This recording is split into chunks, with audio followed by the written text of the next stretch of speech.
Hi everyone, thanks for joining us for this Black Hat session, where we'll demonstrate how security professionals can leverage SOAR and XDR tools to speed up triage, investigation, and response to sophisticated attacks spanning multiple users and endpoints. We'll show you how Cortex XDR can provide visibility into the specific impact of a critical breach, and how automation with Cortex XSOAR can speed up response times and orchestrate remediation actions. My name is Peter Havens, and I work on the Cortex product team at Palo Alto Networks. And for today, I will be playing the role of a SecOps incident responder, which might be similar to a Tier 2 or Tier 3 analyst in your organization. I'll be in charge of doing a full investigation and confirmation of the extent of the breach. And my name is Pramukh Ganeshamurthy, and I am part of the Cortex XSOAR product team. Today, I'll be playing the role of a triage analyst in the SecOps organization, which might be equivalent to your Tier 1 analyst.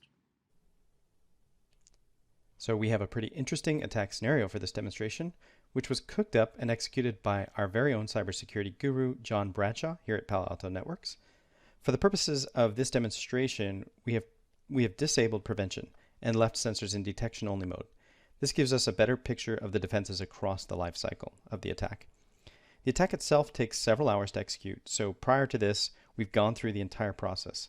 So let me give you a quick summary of the actions that were taken, and then we'll show you what it's like to use SOAR and XDR tools to respond to an incident like this. All right, so this one, like so many others, begins with a spear phishing email that was sent to a number of users, luring them in with a subject of Comic-Con and Avengers Endgame Project Gag Reel, because who wouldn't want to see more of that? From the phishing email, the adversary is going to land a remote access Trojan as the core payload and leverage it to establish command and control within the organization. From there, the attacker will do some recon on the compromised hosts and start to attempt to move laterally within the organization. As they experience some success moving laterally, they will attempt to establish multiple beachheads in case some of the endpoints are taken offline. As we've seen in the past, the adversary may set up some of the compromised hosts as sacrificial lambs, if you will, in case their actions are discovered. Then they can lay low for a period of time and resurface the attack from another compromised endpoint. The adversary will work to establish persistence in the organization, and once they have a firm foothold, they will move toward the mission objective, which in this case is the exfiltration of some data of significant value.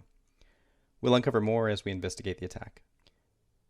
So we'll start the demonstration with Pramukh starting his shift just after the attack, playing the role of a SecOps triage analyst, which might be similar to a Tier 1 analyst in your organization. Hello everyone, I am a triage analyst and I'm just getting started on my shift today. I monitor Cortex XSOAR's dashboard page to track all new cases assigned to me. I see a high severity incident generated by Cortex XDR that is assigned to me for initial triage. Let me go ahead and take a look at this incident right away. Oh my gosh! This incident has 68 other alerts associated with it that were detected on several different hosts involving multiple users.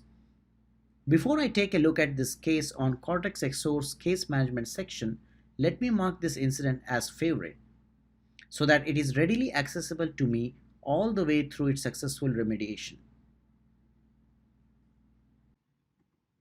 I see that this incident has just occurred and involves 22 high severity alerts and 47 alerts of medium severity. Gosh, there are 4 potentially impacted hosts affecting 5 users. I am glad there is a Cortex XSOAR playbook already associated with this incident.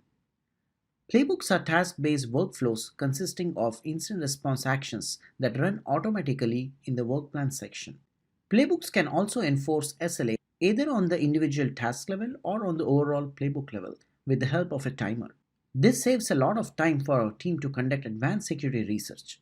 Without XSOAR, the same amount of time would have been spent on dealing with initial incident response actions, such as assigning incident ownership, incident enrichment, indicator extraction, reputation checks, conditional checks, among several other automated response actions.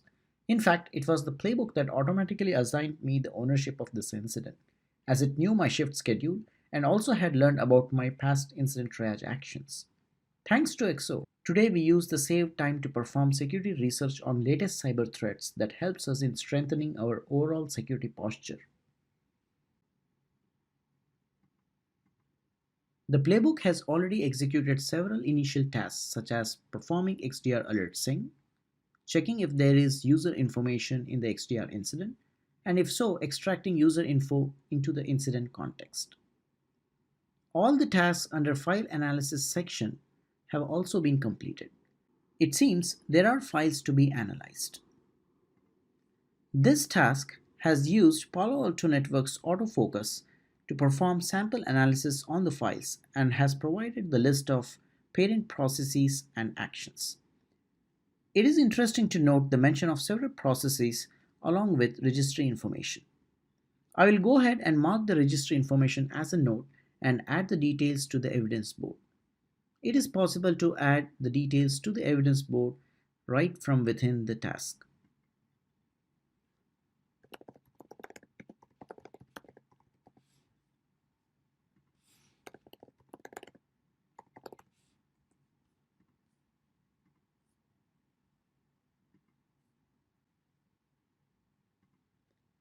The registry information is now available under the evidence board so that auditors and other users who are interested to know about this information can always look up this under the evidence board section. Okay, so there are 3 tasks waiting for my response. I'm not sure which accounts were impacted, so I cannot make a decision at this point about which user accounts to disable or anything related to email actions. There is this task that is waiting for my approval to block an IP on the firewall. The IP 2.2.2.199 is clearly an external address to the organization and is not part of the trusted allow list. Let me check the details of this IP on XSOAR's indicators page. There are 12 hits so far. Let me check the details of this IP on XSOAR's Threat Intel Management section. Here I see its reputation, timeline information, IP location details, and also related incidents. Since it's clearly a bad external IP based in France, I will go ahead and approve this action to block this IP immediately on the firewall.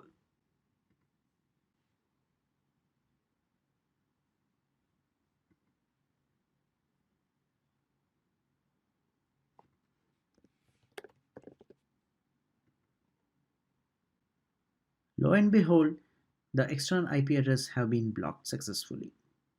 Given that there are potentially 4 impacted hosts and 5 potentially compromised users, let me get some expert help from Peter to investigate this incident further. I will add Peter to this investigation so that he can immediately take a look at this incident and perform an investigation.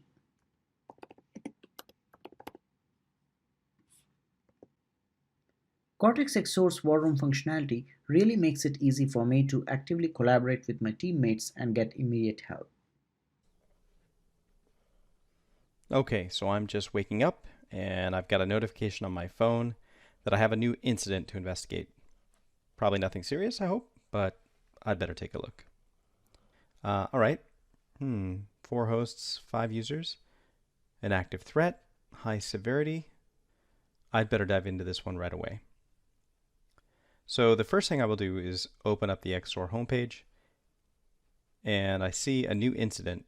Let's go ahead and take a look and see what we've got here. This actually looks serious. Right off the bat, I can see this is a significant attack campaign involving a number of users and hosts, and I see a lot of alerts in the incident. I think I better dive right into Cortex XDR for a closer look. I've got the link directly into Cortex XDR here in XSOAR, and it's going to drop me right into the incident. Great. So normally when I launch into XDR, I get to see my home screen, which contains my dashboard with a summary of all the incidents and things that I like to monitor here. But in this case, I'm already directly in the incident I need to investigate, so let me go back there and get started. First, I'm going to let the rest of the team know I'm investigating this. So I'll click on Actions and change this to Investigating. And I can see 4 different users involved in this incident. Looks like user C. Collier might be at the center of this one. 3 different endpoints and one of our Windows servers. Okay, let's see what software was involved here. I see Mimikatz was used, probably to obviously get to compromise credentials. And we've got this Avengers Endgame executable. It looks like someone may have thought they were watching an MP4. We'll have to look into that. We can grab the wildfire report of this guy and see exactly what it did. Okay, you can see the wildfire report here. I can also just download that and save it for later, which is what I'm going to do. In addition to pulling the wildfire report, I've got access to autofocus for additional threat intelligence about this malware as well, and I can click right into that here. All right, what else? Some other living off the land binaries and executables. Looks like there was some use of psexec, probably leveraging the credentials gathered with Mimikatz to execute commands on other systems and move laterally. Okay, at this point, I need to take a step back and fall back on my OPSET training and try to answer the following questions. Which user accounts were compromised? What persistence mechanisms have been put in place? Which systems are involved? What's the endgame mission objective? And what were the tactics, techniques, and procedures that were employed here? And then ultimately, I need to identify what actions we need to take in response to the breach. Fortunately, most of that information is automatically collated and stitched together for me in a single incident in Cortex XDR without the need for anyone to dig into a bunch of different data sources and pull this together manually. Let's get into the details. We can see here that we have 69 alerts as well as another 138 insights. Wow. So hopefully you're already seeing the amazing value that Cortex XDR brings to the security analyst. I have all this information pulled from many different sources all together in one place. All the heavy lifting of collecting the artifacts of the attack is basically done for me. Let's look at these insights. Insights may not rise to the same level as an alert, but they show us additional information about the behavior of the adversary.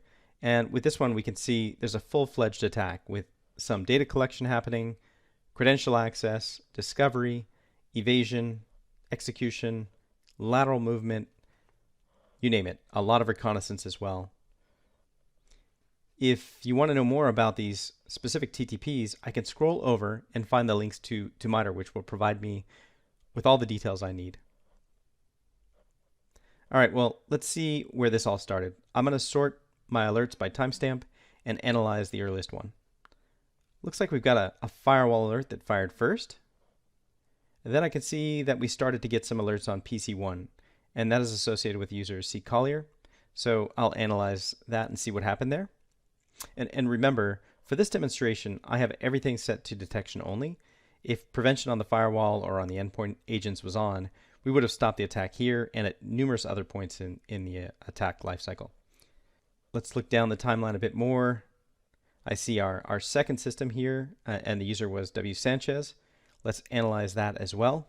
Now, if I want a more focused view on just a single user or PC, I could quickly filter this list with my key assets section of the incident. I'll just right click here and filter based on the next user, C. Shadwick. Okay. Looks like user C. Shadwick is also involved and on one of our Windows servers. Let's also analyze what's going on there. All right, let's see what happened. All right, I'm going to jump over to the tab with the C. Collier Investigation.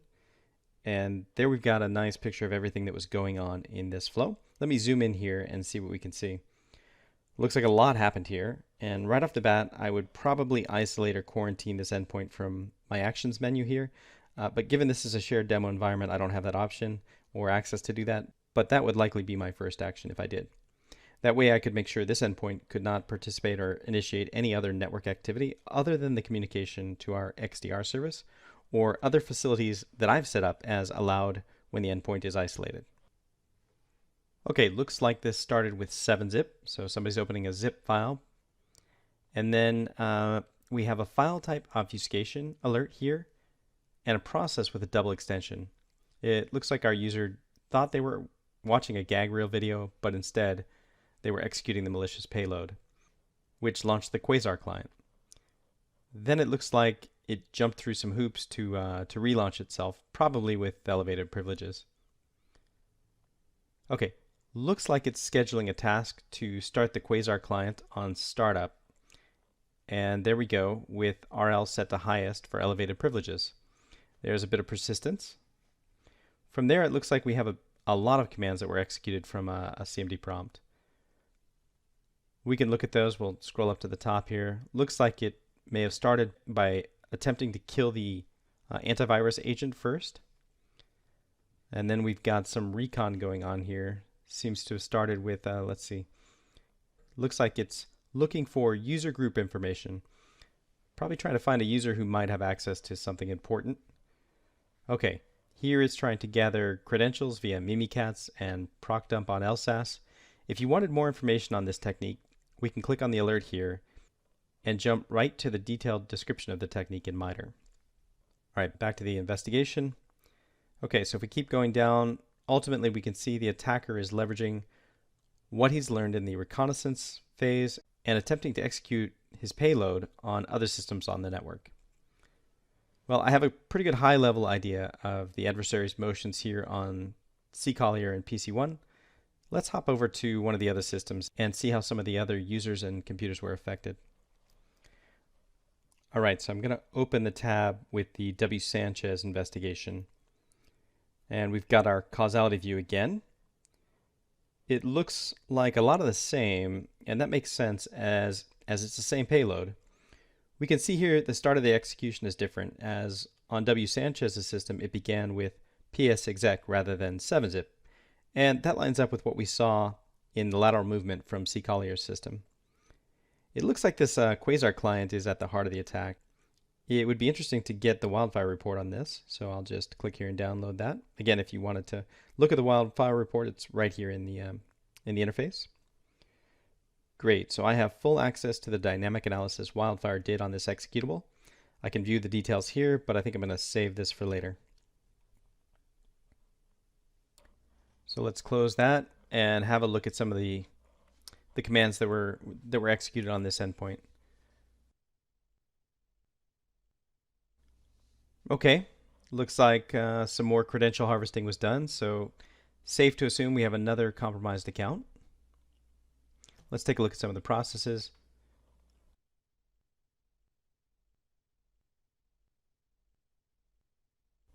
All right, in general, it looks like a lot of the same sort of reconnaissance I saw in the first system, maybe a little less activity.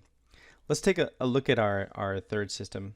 So I'm going to jump over to the C Shadwick tab here. And there we are. There's the causality view. Not a big surprise. Looks to be more of the same, very similar to what we saw on the second system. This is our Windows server, but execution looks very similar to what we saw on PC2. Let's take a look at the processes, and we can see again that we have proc dump of LSAS, so looks like we will add another user to the list of likely compromised accounts. I noticed this on the other systems as well. Looks like the attacker is heavily leveraging WMIC for reconnaissance as well. Well, I'm starting to get a pretty good idea of the user's persistence, the systems involved, and the tactics, but I have a feeling I'm not done, because it looks like the adversary was exiting the environment and covering their tracks here and there. So I suspect they achieved their end game or their mission objective, but we don't know what that is yet. I have a suspicion that the adversary did most of their work on C-Collier's system, so I'm going to go back there and take a closer look at their actions. So let's go back over to the C-Collier tab, and now I'm going to drop down into the forensics table on this Quasar client and see what it's doing. All right, let's start with the processes that it executed, and there we can see our scheduled task that we saw earlier. And here we see it looks like it's cleaning up after itself by deleting its scheduled task a few hours later. All right, let's check out the network connections it made as well. Okay, looks like it's making an outbound connection to an unknown host, 2.2.2.199. Okay, right away, I know that's not an IP address I recognize. So I'm going to right click on that and open Quick Launcher and just try to find out some more information about activity associated with that IP address. We'll check some outgoing connections from that IP and see what we can see. And Query Builder pulls up all of the information about connections to that IP address. And I can see here, Yeah, as I suspected, it looks like this is in France, and we don't have any business in France, and I'm pretty sure this is not something within our organization. So good to identify that, as that could be the IP address of our attacker. Let's take a look at some of the file activity. Okay, I see some interesting batch files here. Let me just filter on .bat and see if I can see other ones. So put in star.bat, filter everything else out.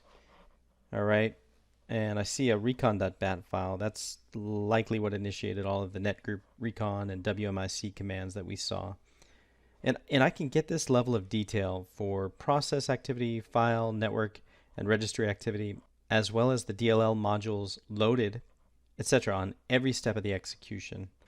And remember, I didn't have to do anything to pull this information together. It's automatically stitched into the incident within Cortex XDR. So it looks like a lot of activity was launched from this CMD instance. Let's take a look at some of the executions here. All right, sorting by time.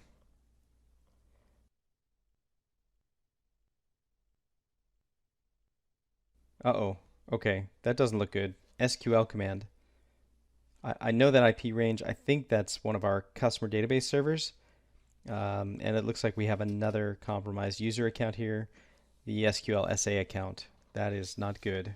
All right, then it looks like they mounted the SQL server using another compromised account, the SE admin account. Really not good. And then, oh, just after that, I can see that it looks like they compressed some of our demonstration documents, probably to prepare them for exfiltration. Definitely not good. Last, it looks like they were covering their tracks with Windows Event Log utility and clearing the application security and system logs. Okay, let's take a look at the file activity.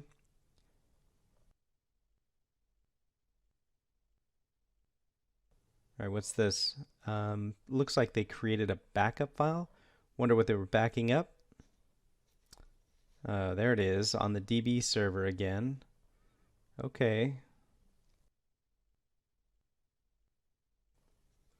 I think I may have found their end game. It looks like they successfully exfiltrated 200 megabytes of data from our customer database. All right, so I'd still like to identify where this all started from. So I'm going to go back to my incident and look at my firewall alerts and try to see if I can identify where this all originated from. I'm going to add the ability to look at email subject and sender information, and hopefully we'll find out what the source of this was, and we can remediate that as well.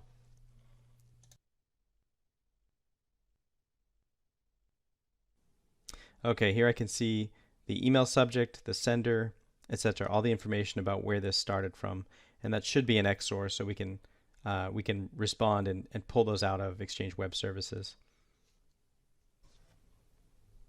Okay, so we've done a lot, or I guess I should say Cortex XDR has done a lot for us. It's answered all of the upset questions for us. We know what users are involved, what systems are involved. We know the persistence mechanisms that have been used to maintain a presence in the environment. We know the end game, the mission objective of the adversary. And we know the tactics, techniques, and procedures they've used to accomplish those objectives. And we know the impact is significant in this case.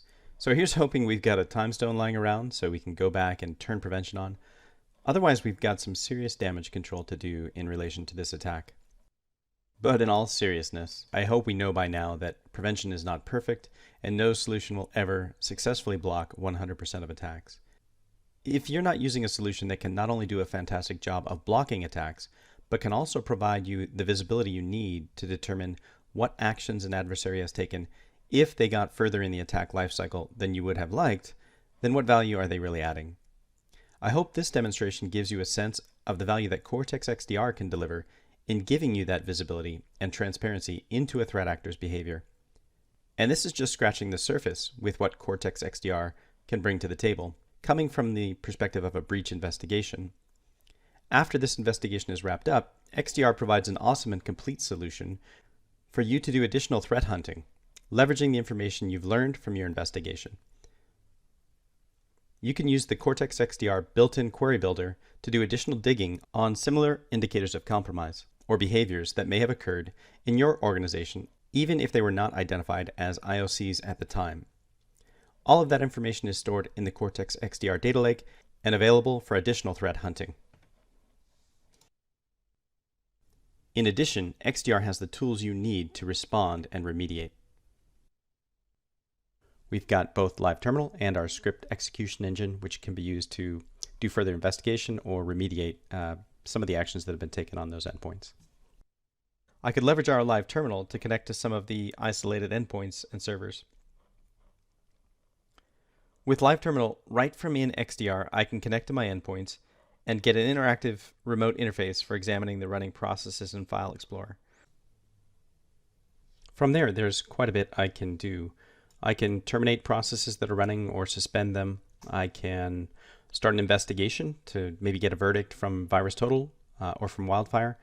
I can get the file hash. I can download the file, mark it as interesting, or just copy the value and use it in our query builder for additional threat hunting. I can also run command prompt commands, PowerShell commands, or Python commands on any of the operating systems that Cortex XDR supports direct through Live Terminal. And I don't need to worry about whether Python or the correct version of Python is installed, as the agent installation takes care of putting the right one in place for me. In addition to Live Terminal, I've got our script execution engine at my disposal for remediation. I can pick from one of the canned scripts included with Cortex XDR, or I can copy one and customize it, or create my own script. And I can run those scripts across any of the affected endpoints simultaneously and get feedback on how those executed and use that for remediation actions on the endpoints. Okay, so I'll head back to XSOAR and wrap things up. We've got some additional actions the work plan is recommending we take, and yeah, we need to disable these users. So let's go ahead and disable C. Collier, C. Shadwick, M. Rogers, W. Sanchez, just to be safe. And we'll put a note in here just to make sure that we know we need to change their passwords. And it's a good opportunity to ensure that we enable MFA on these accounts if it's not already done.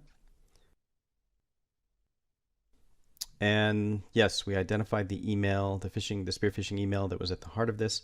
So let's go ahead and eradicate that from the Exchange Web Services environment as well. And I'll just put a note here to clarify what we found in the investigation phase. And we'll mark that as complete as well.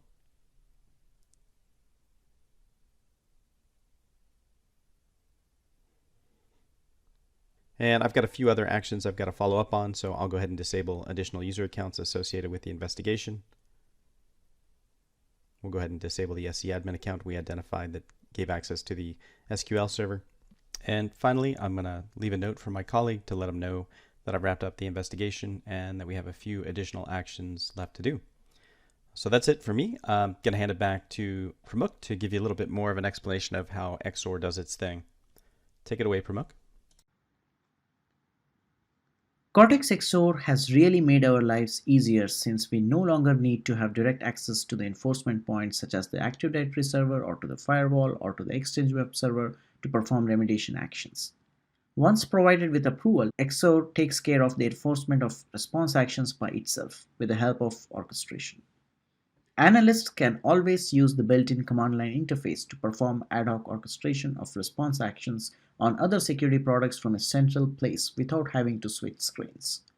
They don't have to spend any time in opening further tickets for remediation procedures, since everything is documented automatically in XSOAR's War Room functionality and is available for quick reference even after closure of investigation. Given the busy schedule and time sensitivity of analyst and incident responder actions, there's always scope for human errors to seep into SecOps. XSOAR's task-based workflows and automated response actions ensures no human error occurs.